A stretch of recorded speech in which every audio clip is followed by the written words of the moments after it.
want to show the results of these things.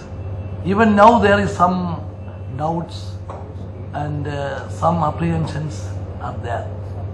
So we want to remove all the doubts in the minds of the people.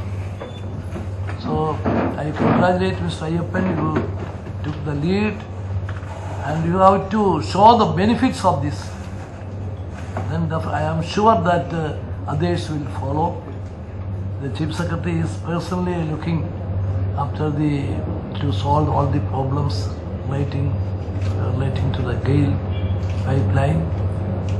So we are expecting a breakthrough in this matter. The government is committed to give you the full support. Go ahead. Thank you. Thank you. Sir, we are extremely delighted and happy that we were able to sign this agreement today in your august presence. In fact, we were waiting for your time for the last 1 month. We know your commitment for development of this state. That's where we were very particular that we want to do it in your presence. As mentioned by you, as directed by you, we will take all possible steps to complete this project within the quickest possible time.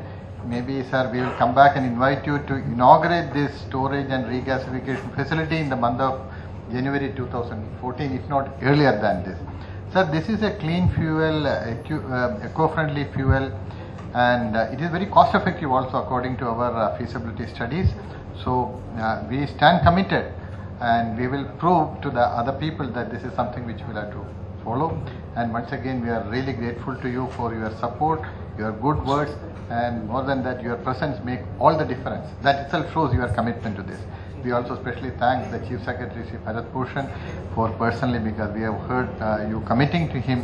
And thank you for your presence. Thank you very much.